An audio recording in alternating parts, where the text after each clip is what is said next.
Hi mga idol, good evening. Ngayong gabi mga idol, mag-i-scramble egg ako pero para dadami po sa mga idol, lalagyan po natin nitong ito, harina po 'yan.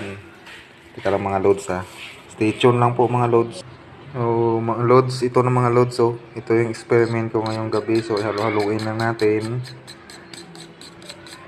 Halo-haluin lang natin na mag-mix po siya sa egg. So mga loads, yan ang mga loads yung ano natin mga loads. O ito na yung kawali natin mga loads. So, i-prepare ko lang po yan mga loads. So update lang mga loads, yan yung mga loads yung ginawa ko mga loads. So dapat alala yung apoy mga loads para hindi masunog yung egg. Lagyan natin dito yan. Balik tayo na natin yung mga loads. Yan, ay. Yan na siya mga loads oh.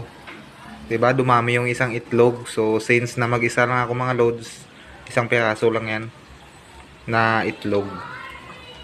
No. So mga idol, ito na yung pagkain na pinrepare ko kanina mga idol. Ito na yung pinrito pala natin guys oh. Yung scramble egg na may breading mix. So mayroon tayong kantong fried chicken, mayroon tayong chicken skin, saka yung sausawan natin mga guys ay ketchup. Nakalimutan ko po humingi ng suka. So may beverage po tayo mga loads, yan mga loads oh. So patanggal umay. So kuha na po kayo mga idol ng pagkain nyo at sabay na kayo sa akin. Thank you for watching. Bye bye.